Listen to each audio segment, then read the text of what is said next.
Yo, what's good? I've got a midterm tonight, so I'm trying to keep my mind off of those things. And I was looking in some of my Google documents, and I realized that I hadn't recorded the Beastie Boys video yet, and that's pretty important. It's a really big series, so I decided to keep my mind off things that I'd recorded right now. Yeah. Just a disclaimer, this video is only going to cover the Beastie Boys through the 1980s. Just as I will with every other rapper, I will have one video per decade for their music, just so as we go through them, we can stay with the time with each artist we talk about. So it's not like you're gonna hear anything about me talking about them in the 90s or maybe the 2000s. I haven't looked into their discography long enough to know if they have 90s or 2000s things. I know they have 1990s music, but I don't know about 2000s. But anything else that they have that I don't cover in this video, which will be anything after the 80s, will be covered in another future video. With that being said, let's get talking about the Beastie Boys. Run the intro. So hip hop has had so many talented rappers over the years.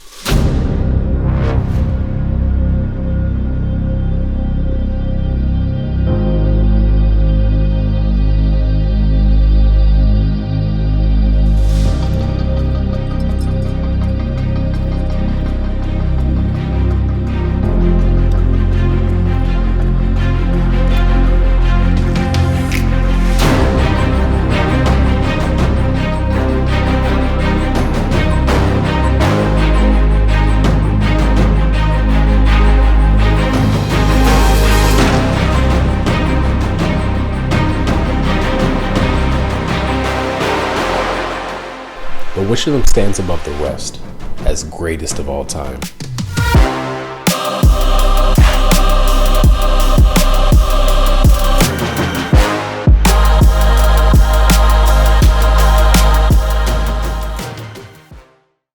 So before they were the Beastie Boys, they were just Adam Horovitz, Adam Yauch, and Michael Diamond.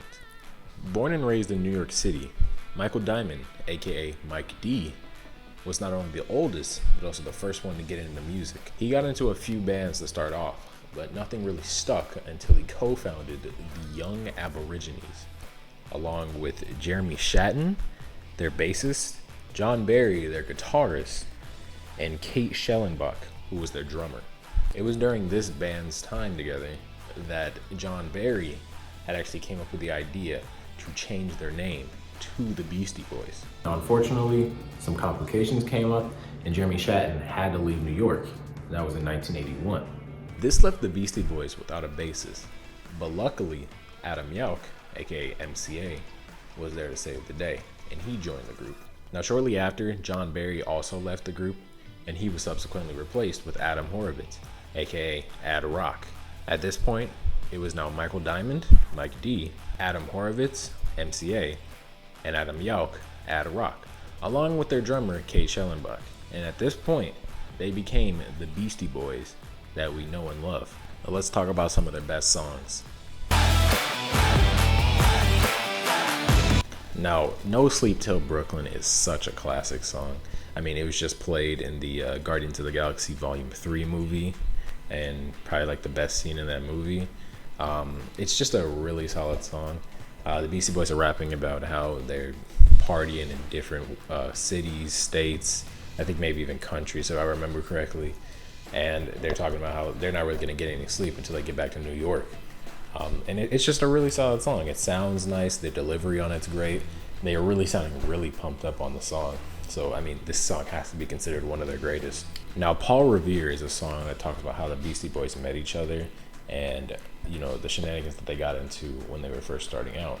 And they rapped this over a different beat from anything they had gone over before. This was on License to Ill, where most of their beats were rock oriented, but this Paul Revere beat was a lot more hip hop oriented. It had a lot more of a hip hop sound to it, and it was really nice to hear on this album. Now, Brass Monkey contains probably their best sounding instrumental from the 80s. This beat is just amazing, honestly, and it's really a big mix between rock and hip hop in the way that it sounds. It's got that great like horn slash like trumpet type of sound going in loop, and it really flows with how they rap. And I mean, they're talking about some like alcoholic drink, but like I don't care about that. I just think this song sounds really good. Now, Slow and Low is a cover for a demo song that Run DMC actually performed first. And on this song, they actually come with a lot more energy than Run DMC. Run DMC obviously sound nice on the song, but the Beastie Boys, not only do they add more energy to their song, they also change the instrumental so it stands on its own. And I think that, you know, even though the lyrics come from Run DMC, this song can be considered one of the Beastie Boys' best as well. Now, Eggman is probably the Beastie Boys' most skilled song that they put together throughout their whole 80s catalog. Basically, they fill the whole song with egg puns and wordplay regarding eggs, as they talk about how they love egging people on the streets. It's a really solid song. It has a bunch of double meanings behind all the things that they're talking about. And it's just got the most content out of any other song that they really talked about. Now, Shadrach not only has an amazing sound behind it, but the Beastie Boys also flow on this really nice, especially with the content that they're talking about. They sample Sly and the Family Stone's song named Loose Booty and puts it on a loop throughout the beat of the song, which gives it an even better feeling than the beat's already giving you. And they flow really nice on this while comparing themselves to 3 religious figures in particular: Shadrach, Meshach, and Abednego. Now, these 3 people were prominent figures in the Book of Daniel, which is a text that is actually portrayed in multiple different religions. But in specific, I want to talk about how it's a part of the Hebrew Bible and how all 3 of the Beastie Boys were actually ethnically Jewish. So it makes sense for them to use this comparison since they're ethnically Jewish, like I said. Now, I wouldn't really say that the Beastie Boys have any bad songs. I'd say that Pollywog Stew, which is their first album when they were still more in the rock genre, was a little bit more rough than the rest of them, but it was still all right. At some points, it is hard to hear them on some of those songs, but it's not the worst. So I can't really say that any of their songs were terrible at all. Now, License to Ill is such a great album. I mean, it helped evolve the sounds within hip hop. The heavy use of guitars in their beats really bridged a gap between rock and hip hop and allowed for more types of sounds to develop within rap. This album had No Sleep Till Brooklyn, Paul Revere, Brass Monkey, and Slow and Low. So, I mean, this song had some really good songs. It also had other songs that I didn't even mention in my best songs, like Fight for Your Right, which was also really popular at the time. So this album is just really a classic, and it definitely is one of their best projects. It's also big to note that this album was the first hip-hop record to hit #1 on the Billboard charts. Now, it stayed at #1 for about 7 weeks, but then it stayed on the Billboard charts for around 70 weeks after that. And that's just crazy. That's about 1.5 years. So this album was not only very popular, but very influential, and had a lot of really good songs. Now, I think that Paul's Boutique is an even better album, where the Beastie Boys changed their sound and got better as rappers as well. They started using samples throughout this album. They would use them in the instrumentals. They'd also use them as punchlines at the ends of songs and just throughout the song as a whole. I mean, I'd like to just consider this album like a License to Ill, but with much better rap and a much better sound. Now, as I said earlier, Pollywog Stew is a really rough sounding album, and it was bound to be that way. It was their first album, and it was more rock oriented. Not saying that means anything that it was more rock oriented, but it was their first album, and it did sound a little more rough. It was hard to understand what they were saying at some points, and it seemed like they were going too fast at times to the point where you couldn't understand what they were saying, so it was kind of tough to listen to. Now, I would grade the Beastie Boys individually on things like their flow, delivery, and such forth, but they rap together most of the time. There's barely any bars where they aren't finishing each other's lines or rapping the bars together. Say I am down with the program, and give me the It's just better if I grade them all three as a whole, because that's really their style. Without them rapping together, they wouldn't have as much of a appeal, I think. With that being said, their flows are pretty nice. They rap fast, not like extremely fast, but they're rapping over high-paced beats, so they have to rap high-paced as well. And with that being said, they're also finishing each other's bars. So one will start the line, then another will finish it. Or maybe one will rap one line, and the next will rap the next line, rhyming with that first line. Either way, it sounds really nice. With that being said, they really only seem to have a few flows that they choose from. And it's kind of because of the beats that they choose, but we'll get into that later. But they don't have that much of a change in how they flow. And their flow does get a little boring, especially when you're listening to their music back to back to back. You start thinking about it and you're like, okay, this is the same flow. Give me something new. Or, okay, I've heard that flow before. Where's something else? That being said, it still is a really nice flow because they rap off of each other. They work off of each other. You're left guessing who's going to come in next for the next rhyme. So it's really nice. I'm going to give their flow a 7 out of 10. Now, the Beastie Boys come in with a crazy sound when they're rapping. They always sound energized and hyped up whenever they're rapping. There's not really a point where they seem bored on the mic. And each one of them has their own sound. Like, for example, my favorite voice would probably be MCA, rest in peace, because he just has this really smooth flow and sound when he's rapping. But, each one of them has their own sound that you can attach yourself to if you like. And since they're rapping off of each other and they all sound really energized, it's just really nice. I'm going to give their delivery an 8.5 out of 10. Now, in terms of versatility, the Beastie Boys don't have a lot of it. While across their albums, their sound does change a lot, as in the instrumentals that they use and their flow, their content stays relatively the same. In these songs, they're always talking about things like partying, drinking, and smoking, which is fine, and it's really the vibe they're going for. But that's about 95% of their songs. And after a while, it kind of feels like there's not much else they want to talk about.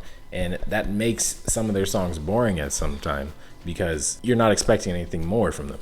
Without a lot of variety in their content, they can't be that versatile of a group. I'm going to give them a 6 out of 10 in versatility. Now, like I said earlier, the Beastie Boys' main content is about party lifestyle. But within these verses, they pack a lot of wordplay that is worth being brought up in regards to their content and their skill level. In Eggman, every other bar is an egg pun of some sort. I pulled out the jammy, thought it was a joke. The trigger, I pulled face, yo. And all throughout Paul's Boutique, they would use samples to end off punchlines, basically creating a bunch of really clever rhymes within their music.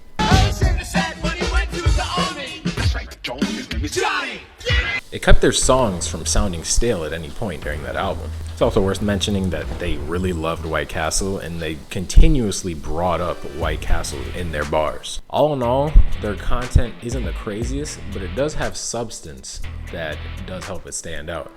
They're gonna get a 7.5 out of 10. Now, the Beastie Boys started out as a punk rock group, and as such, when they made the switch to hip hop, it was obvious that they were going to create a new sound that was different from what we had already heard. These rock beats being given a hip hop twist just made them sound even better. I mean, just listen to Brass Monkey, She's Crafty, or No Sleep Till Brooklyn.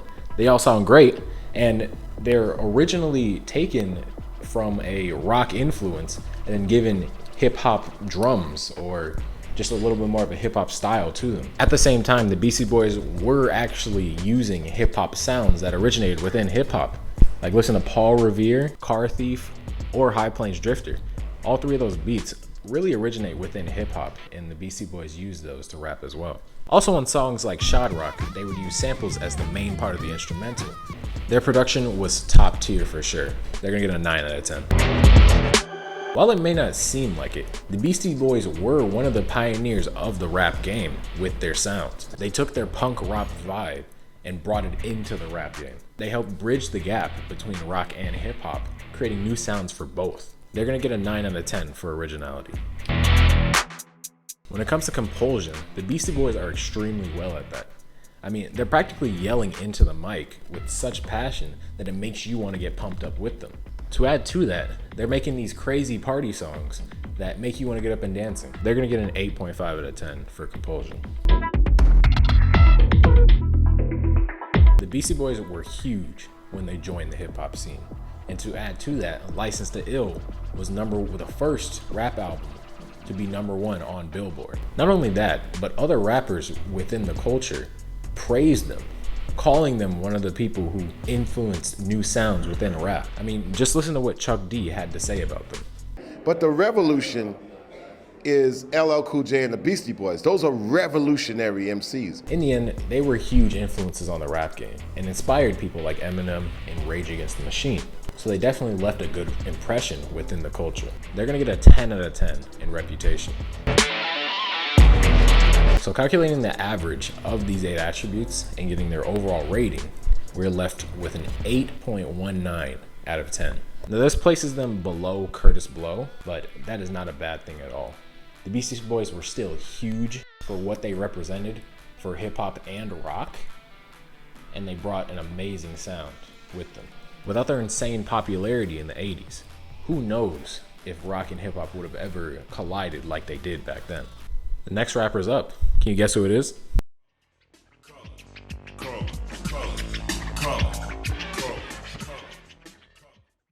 Stay tuned for Ice-T next. Thanks for watching.